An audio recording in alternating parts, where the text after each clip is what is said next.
ಸಾರಿಗೆ ನೌಕರರಿಗೆ ಇಂದು ಸಿಹಿಯೋ ಅಥವಾ ಕಹಿಯೋ? ಸರ್ಕಾರ ಏನು ಹೇಳುತ್ತೆ, ಇಲಾಖೆ ಏನು ಹೇಳುತ್ತೆ? ಸಾರಿಗೆ ನೌಕರರು ಸಾಕಷ್ಟು ದಿನಗಳಿಂದ, ತಿಂಗಳುಗಳಿಂದ, ವರ್ಷಗಳಿಂದಾನೇ ಕೆಲವೊಂದು ಬೇಡಿಕೆಗಳನ್ನು ಇಟ್ಟಿದ್ರು ಸರ್ಕಾರದ ಮುಂದೆ. ಆ ಬೇಡಿಕೆಯನ್ನು ಸರ್ಕಾರ ಈಡೇರಿಸುತ್ತಾ ಇಲ್ವಾ? ಈಗೊಂದು ಪ್ರಶ್ನೆ ಇದೆ. ಇವತ್ತು ಅವರಿಗೆ ಸಿಹಿ ಸಿಗುತ್ತಾ ಅಥವಾ ಕಹಿ ಸುದ್ದಿ ಸಿಗುತ್ತಾ? ಯಾವ ನಿರ್ಧಾರದಿಂದ ಏನಾಗುತ್ತೆ ಅನ್ನೋದು ಇವತ್ತು ಗೊತ್ತಾಗುತ್ತೆ. ರಾಜ್ಯ ಸಾರಿಗೆ ನೌಕರರ ಬೇಡಿಕೆ ಈಡೇರಿಸೋಕೆ ಸರ್ಕಾರ ಮುಂದಾಗುತ್ತಾ ಇಲ್ವಾ? ದೊಡ್ಡ ಪ್ರಶ್ನೆ ಇದೆ. ನೌಕರರ ಸಂಘಟನೆಗಳೇನಿದೆ ಅದರ ಜೊತೆ ಇಂದು ಮಹತ್ವದ ಸಭೆಯನ್ನು ನಡೆಸ್ತಾರೆ ಸರ್ಕಾರ, ಮಂತ್ರಿಗಳು, ಕೆಲವೊಂದು ಅಧಿಕಾರಿಗಳು. KSRTC MD ಅಕ್ರಮ್ ಪಾಷಾ ನೇತೃತ್ವದಲ್ಲಿ ಮೀಟಿಂಗ್ ಆಗುತ್ತೆ. ಸಭೆಯಲ್ಲಿ ಭಾಗವಹಿಸಲಿರುವಂತಹ 4 ಸಾರಿಗೆ ನಿಗಮದ MDಗಳೇನಿದ್ದಾರೆ ಅವರು ಏನು ನಿರ್ಧಾರವನ್ನು ತೆಗೆದುಕೊಳ್ತಾರೆ, ಏನು ಮಾತನಾಡ್ತಾರೆ ಅಂತ KSRTC ಕೇಂದ್ರ ಕಚೇರಿಯಲ್ಲಿ ಸಂಜೆ 4 ಗಂಟೆಗೆ ಸಭೆ ನಡೆಯುತ್ತೆ. ವೇತನ ಆಗಿರ್ಬೋದು ಅಥವಾ ಹಿಂಬಾಕಿ ಕುರಿತು ನೌಕರರ ಸಂಘಟನೆಗಳು ಸಭೆ ನಡೆಸುತ್ತೆ. 2024 ಜನವರಿಯಿಂದ ವೇತನ ಪರಿಷ್ಕರಣೆ ಮಾಡಬೇಕು ಅಂತ ಕೇಳ್ತಾ ಇದ್ರು. ಅದರ ಜೊತೆಗೆ 38 ತಿಂಗಳ ಹಿಂಬಾಕಿ ಹಣವನ್ನು ಕೊಡಬೇಕು ಅಂತ ಒತ್ತಾಯ ಮಾಡ್ತಾ ಇದ್ರು ನೌಕರರು. 2025ರಿಂದ ವೇತನ ಕೊಡ್ತೀವಿ, 26 ತಿಂಗಳ ಹಿಂಬಾಕಿ ಕೊಡ್ತೀವಿ ಅಂತ ಹೇಳಿ ಸರ್ಕಾರ ಹೇಳಿತ್ತು. ಸರ್ಕಾರದ ಬೇಡಿಕೆಗೆ ಒಪ್ಪದಂತಹ ರಾಜ್ಯ ಸಾರಿಗೆ ನೌಕರರ ಸಂಘಟನೆ ಇಲ್ಲ, ನಾವು ಕೇಳಿದ್ದೇ ಕೊಡಬೇಕು ಅಂತ ಪಟ್ಟಿಡ್ಕೊಂಡಿತು. ಹೀಗಾಗಿ ಇಂದು ಅವರ ಬೇಡಿಕೆಯನ್ನು ಈಡೇರಿಸುತ್ತಾ ಇಲ್ವಾ? ಒಂದು ಮಹತ್ವವಾದಂತಹ ಸಭೆ ನಡೀತಾ ಇದೆ ಇದಕ್ಕೆ ಸಂಬಂಧಪಟ್ಟ ಹಾಗೆ.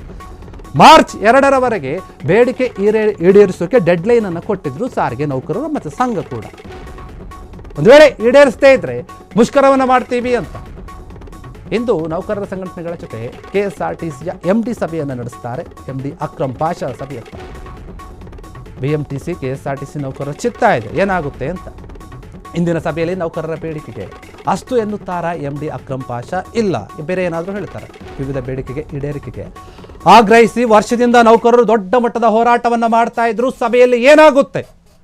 KSRTC BMTC ನೌಕರರು ಎಷ್ಟೋ ತಿಂಗಳಿಂದ ಕೇಳ್ತಾ ಇದ್ರು, ಬೇಡಿಕೆಯನ್ನು ಇಟ್ಟಿದ್ರು.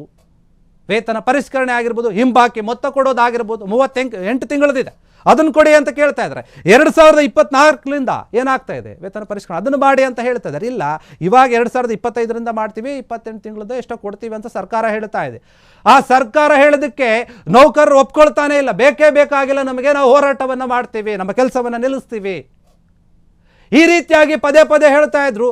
ಅಷ್ಟೇ ಅಲ್ಲ, ದೊಡ್ಡ ಮಟ್ಟದ ಮುಷ್ಕರವನ್ನು ಮಾಡೋಕ್ಕೆ ಪ್ಲಾನು ಮಾಡಿದ್ರು. ಒಂದು 2-3 ಸಾರಿ ಅದು ಒಂದು ರೀತಿಯಲ್ಲಿ ಫ್ಲಾಪ್ ಕೂಡ ಆಯಿತು. ಯಾಕಂತಂದರೆ ಕೋರ್ಟ್ನ ಆದೇಶ ಆಗಿರ್ಬೋದು, ಇನ್ನು ಕೆಲವೊಂದು ವಿಚಾರವಾಗಿರ್ಬೋದು, ಸಾರಿಗೆ ನೌಕರರಿಗೆ ಬೆನ್ನೆಲುಬಾಗಿ ನಿಂತಹ ಒಬ್ಬ ನಾಯಕನ ನಿಧನ ಕೂಡ ಆಗಿರ್ಬೋದು. ಇವೆಲ್ಲದರಿಂದ ಸ್ವಲ್ಪ ಲೇಟ್ ಆಗ್ತಾನೇ ಬಂತು. ಆದರೆ ಈಗ ಸುಮ್ಮನಿರೋಕ್ಕೆ ತಯಾರಾಗಿಲ್ಲ. ಸಾರಿಗೆ ನೌಕರರು ನಮ್ಮ ಬೇಡಿಕೆಯನ್ನು ಈಡೇರಿಸಲೇಬೇಕು ಅಂತ ಪಟ್ಟು ಹಿಡಿದು ಕೂತಿದ್ರು. ಅದಕ್ಕೋಸ್ಕರ ಮಾರ್ಚ್ 2ನೇ ತಾರೀಕುವರೆಗೂ ಕೂಡ ಡೆಡ್ಲೈನ್ ಕೊಟ್ಟಿತ್ತು. ಅಲ್ಲಿವರೆಗೂ ನೋಡ್ತೀವಿ, ನೀವೇನಾದರೂ ನಮ್ಮ ಬೇಡಿಕೆಯನ್ನು ಈಡೇರಿಸಿದ್ರೆ ಸರಿ, ಇಲ್ಲ ಅಂತಂದರೆ ದೊಡ್ಡ ಮಟ್ಟದ ಮುಷ್ಕರ ಇರುತ್ತೆ.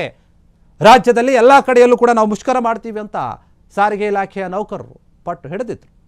ಎಲ್ಲೋ ಒಂದು ಕಡೆ ಸರ್ಕಾರ ಕೂಡ ಇದು ಹಿಂಗೆ ಮುಂದಕ್ಕೆ ಹೋದರೆ ಸರಿ ಆಗೋದಿಲ್ಲ, ಏನಾದರೂ ಮಾತಾಡಿ ಡಿಸೈಡ್ ಮಾಡಬೇಕು ಅಂತ ಹೇಳಿ ಇವತ್ತು ಸಭೆ ನಡೀತಾ ಇದೆ. KSRTC MD ಅಕ್ರಮ್ ಪಾಷಾ ಏನಿದ್ದಾರೆ ಅವರ ನೇತೃತ್ವದಲ್ಲಿ ಸಭೆ ಆಗುತ್ತೆ. ಎಲ್ಲ 4 ನಿಗಮದ MDಗಳು ಕೂಡ ಅಲ್ಲಿರ್ತಾರೆ. ಆ ಸಭೆಯಲ್ಲಿ ಏನು ನಿರ್ಧಾರ ಆಗುತ್ತೆ, ಸಾರಿಗೆ ನೌಕರರಿಗೆ ಒಪ್ಪಿಗೆ ಆಗುವಂತಹ, ಅವರು ಒಪ್ಪಿಕೊಳ್ಳುವಂತಹ ನಿರ್ಧಾರ ಆಗುತ್ತೋ ಅಥವಾ ಇಲ್ವೋ, ಈ ಬಾರಿಯೂ ಕೂಡ ಅವರಿಗೆ ನಿರಾಸೆ ಎದುರಾಗುತ್ತಾ? ಎಲ್ಲ ಸಾರಿಗೆ ನೌಕರರು ಕೂಡ ವೇಟ್ ಮಾಡ್ತಾ ಇದ್ದಾರೆ ಏನಾಗುತ್ತೆ ಸಭೆಯಲ್ಲಿ. ಇಂದು ಸಂಜೆ 4 ಗಂಟೆಗೆ ಸಭೆ ಇದೆ. ಆ ಸಭೆಯಲ್ಲಿ ಅಕ್ರಮ್ ಪಾಷಾ ನಿರ್ಧಾರ ಏನು ತಗೋತಾರೆ, ಏನಾಗುತ್ತೆ, ಎಲ್ಲರೂ ಕೂಡ ಅದಕ್ಕೋಸ್ಕರ ಯೋಚನೆ ಮಾಡ್ತಾ ಇದ್ದಾರೆ. 2024 ಜನವರಿಯಿಂದಾನೇ ವೇತನ ಪರಿಷ್ಕರಣೆ ಆಗಬೇಕು ಅಂತ ಹೇಳಿ ನೌಕರರು ಕೇಳ್ತಾ ಇದ್ದಾರೆ. ಆದರೆ ಅದನ್ನು ಮಾಡೋಕ್ಕೆ ಸರ್ಕಾರ ರೆಡಿ ಇಲ್ಲ. ಯಾಕಂದರೆ ಸಾಕಷ್ಟು ಹಣ ಬೇಕಾಗುತ್ತೆ. ಅದಕ್ಕೋಸ್ಕರ ನಾವು 2025ರಿಂದ ಮಾಡ್ತೀವಿ, 26 ತಿಂಗಳದ್ದು ಕೊಡ್ತೀವಿ, ಹಿಂಬಾಕಿ ಹಣ 38 ತಿಂಗಳದ್ದು ಕೊಡೋಕ್ಕಾಗಲ್ಲ ಅಂತ ಹೇಳಿ ಖಡಾಖಂಡಿತವಾಗಿ ಹಿಂದಿನ ಬಾರಿ ಹೇಳಿತ್ತು. ಸಾರಿಗೆ ಸಚಿವ ರಾಮಲಿಂಗಾರೆಡ್ಡಿ ಕೂಡ ಅದನ್ನೇ ಹೇಳಿದರು. ಆದರೆ ಈ ವಿಚಾರದಲ್ಲಿ ಸಾರಿಗೆ ನೌಕರರು ಮಾತ್ರ ಸುಮ್ಮನೆ ಆಗ್ತಾ ಇಲ್ಲ. ನಮ್ಮ ಬೇಡಿಕೆಯನ್ನು ಈಡೇರಿಸಲೇಬೇಕು ಅಂತ ಹೇಳಿ ಪಟ್ಟು ಹಿಡಿದಿದ್ದಾರೆ ಈ ವಿಚಾರವಾಗಿ. ಅದಕ್ಕೋಸ್ಕರ ಏನಾಗುತ್ತೆ ಈ ಮೀಟಿಂಗ್ನಲ್ಲಿ ಅಂತ ಕಾದು ನೋಡಬೇಕು. ಸಂಜೆ 4 ಗಂಟೆಗಿದೆ ಮೀಟಿಂಗು. ಕ್ಷಣ ಕ್ಷಣದ ಸುದ್ದಿಗಳಿಗಾಗಿ ಫ್ರೀಡಂ ಟಿವಿ ಸಬ್ಸ್ಕ್ರೈಬ್ ಮಾಡಿ, ಲೈಕ್ ಮಾಡಿ ಹಾಗೂ ಫಾಲೋ ಮಾಡಿ. ಹೊಸ ಸುದ್ದಿಗಳ ನೋಟಿಫಿಕೇಶನ್ಗಾಗಿ ಬೆಲ್ ಐಕಾನ್ ಮೇಲೆ ಕ್ಲಿಕ್ ಮಾಡಿ.